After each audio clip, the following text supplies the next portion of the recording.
που ενίσχυσε την εξάπλωση του αστικού ιστού και τριτογενών οικονομικών δραστηριοτήτων στα Μεσόγεια, με παράλληλη συρρίκνωση της γεωργικής γης και παραγωγής. Οι απόψεις που επικράτησαν τις δύο τελευταίες δεκαετίες σε γενικότερο οικονομικό και πολιτικό επίπεδο και ειδικότερα με την πρόφαση του στόχου για δραστική βελτίωση της διεθνούς ανταγωνιστικότητας της πρωτεύουσας και για δίθεν μεγέθυνση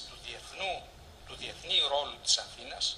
εμέσως παγίδευσαν σε ορατό βαθμό τις θετικές προοπτικές και επιτεύγματα της πρώτης δεκαετίας εφαρμογής του ρυθμιστικού σχεδίου. Παράλληλα με τις καινούργιες αυτές αντιλήψεις, τη δεκαετία του 90 και σε συνάρτηση με αυτές, εμφανίστηκε αύξηση του πληθυσμού της Αττικής, μεγαλύτερη του μέσου όρου της χώρας, και επιβράδυση της προηγούμενης τάσης για αποσυγκέντρωση οικονομικών δραστηριοτήτων και επενδύσεων προς την περιφέρεια. Η συγκυρία των Ολυμπιακών Αγώνων του 2004 επέδρασε και αυτή σε κάποιο βαθμό στην αύξηση των επενδύσεων στην Αττική και στη διατάραξη της αντίστοιχης τάσης της δεκαετίας του 80. Ωστόσο είχε και αναμφισβήτητες θετικές πτυχές στην ολοκλήρωση έργων και προγραμμάτων που προβλέπονταν από το ρυθμιστικό, πολλά από τα οποία δεν είχαν καν ξεκινήσει για 15 χρόνια, λόγω των αιτιών που σας είπα. Η ενοποίηση των αρχαιολογικών χώρων στο κέντρο της Αθήνας, η απελευθέρωση του χώρου του παλιού υποδρόμου και η διαμόρφωση του χώρου του Φαλυρικού όρμου ως χώρου αναψυχής πράσινου και αθλητισμού, η ολοκλήρωση του ενιαίου συστήματος μεταφορών με ανταπόκριση των σταθμών και των μέσων σταθερής τροχιάς με λεωφοριακούς κόμβους, η κατασκευή της Αττικής Οδού και της περιμετρικής Ιμητού, των 2 γραμμών μετρών του προαστιακού και του τραμ. Το σημείο αυτό είναι ίσως το πιο κατάλληλο για να θυμηθούμε έστω μόνο τις κυριότερες από τις μεγάλες παρεμβάσεις που είχε εντοπίσει ο Αντώνης Τρίτσης ως δομικής σημασίας για την ανάκτηση της ιστορικής φυσιογνωμίας της Αθήνας στην πορεία για τη δραστική βελτίωση της ποιότητας ζωής των πολιτών της. Ας θυμηθούμε την καταλυτική προσωπική παρέμβασή του στην Πλάκα, που η ανάπλασή της με πεζοδρομήσεις και διατήρηση του οικιστικού της πλούτου είχε ξεκινήσει από τον Στέφανο Μάνο. Αυτό ωστόσο που τελικά αποκατέστησε τον ιστορικό της χαρακτήρα και ως περιοχής κατοικίας ήταν η απομάκρυση των χρήσεων γης που την υποβάθμιζαν με το ιστορικό τότε προεδρικό διάταγμα που απομακρύθηκαν η δίσκο, τα μπαρ και άλλες τέτοιου τύπου χρήσεις. Η εφαρμογή του προεδρικού διατάγματος επηρέασε καθοριστικά τη μεταμόρφωσή της από εκτεταμένη εστία θορύβου, υποκουλτούρας και παρασιτισμού σε μια ήσυχη περιοχή χωρίς την κυριαρχία του ΙΧ, όπου μπορείς να κατοικείς, να διασκεδάζεις και να περπατάς, απολαμβάνοντας την όψη της διαχρονικότητας μιας περιοχής που κατοικείται από την αρχαία περίοδο έως την νεοκλασική Πλάκα μέχρι και σήμερα. Θεωρήθηκε ένα από τα πιο επιτυχημένα παραδείγματα ανάπλασης στην Ευρώπη η Πλάκα. Και ήταν χάρη σε αυτό το προεδρικό διάταγμα για τις χρήσεις γης, όχι λόγω των πεζόδρομων κτλ.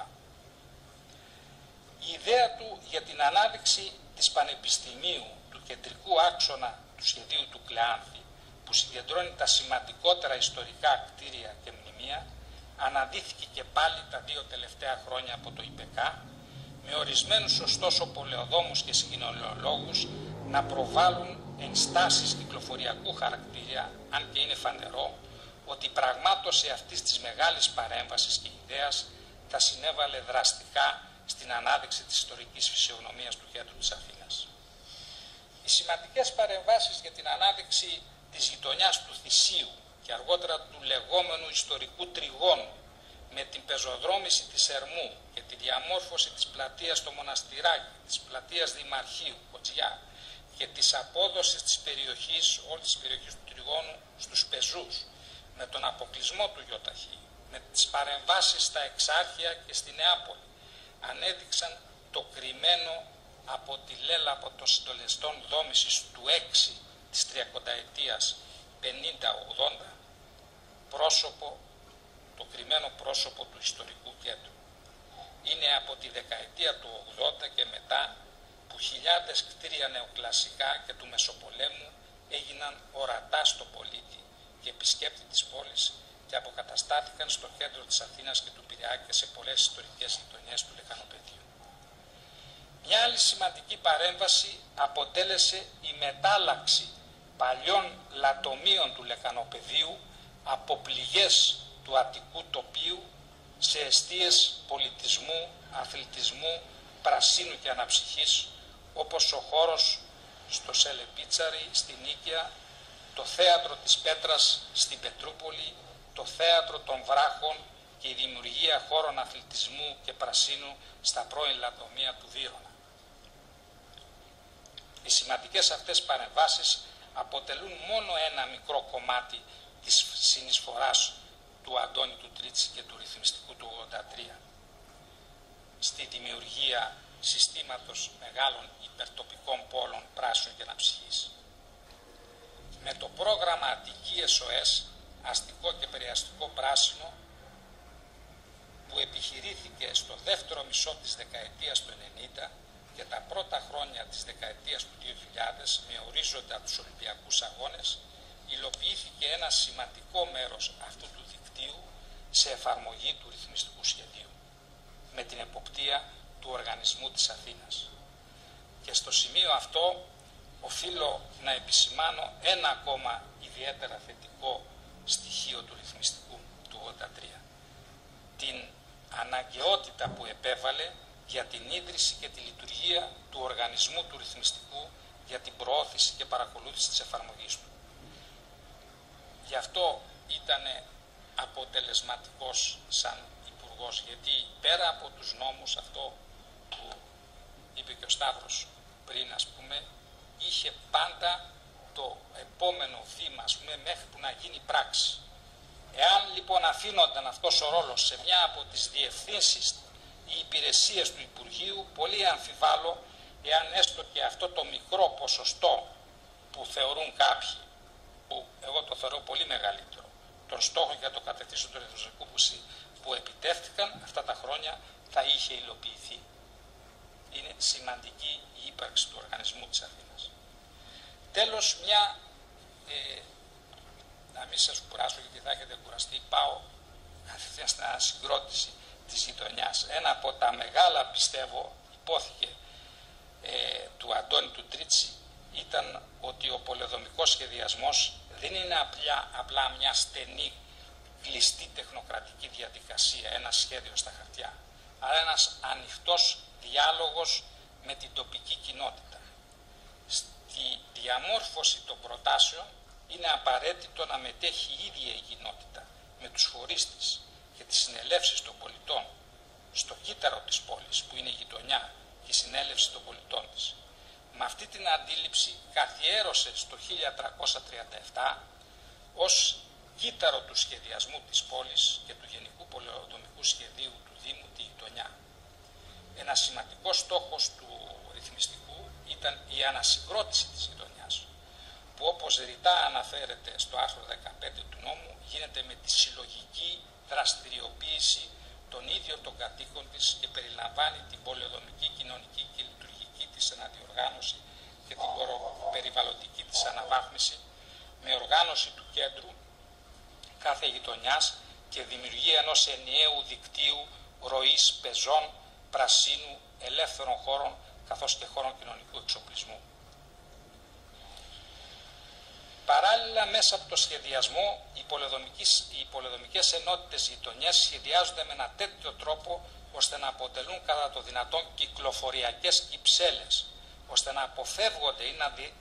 δυσκολεύονται οι διαμπερείς κινήσεις οχημάτων μέσα από τη γειτονιά και οι κύριες κινήσεις των οχημάτων να γίνονται σε μεγαλύτερους δρόμους που αποτελούν και τα όρια μεταξύ δύο ή περισσότερων γειτονιών. Αυτές οι κατευθύνσεις επιχειρήθηκε να εφαρμοστούν στις εκατοντάδες μελέτες της ΕΠΑ. άλλοτε πετυχημένα, άλλοτε λιγότερο πετυχημένα. Σημειώνω ακόμη κάτι που πιθανόν να μην το ξέρετε, ότι με το 1337 καθιερώθηκε σαν μέγιστο συντελεστής δόμησης ο 0,8, που είναι ένας που διασφαλίζει ανθρώπινη πυκνότητα, ανθρώπινες πυκνότητες στα αστικά κέντρα, και που με αυτό το εργαλείο όλες οι καινούργιες περιοχές πλέον δεν έχουν πολυκατοικίες, έχουν μέχρι τριόροφα. Αυτό καθιερώθηκε για πρώτη φορά από τον Αντώνη τον Τρίτσι. Και όχι μόνο αυτό, οι ίδιοι οι δήμαρχοι άρχισαν σε κάποιες περιοχές, περισσότερο στις πιο εύπορες ή και αυτές που είχαν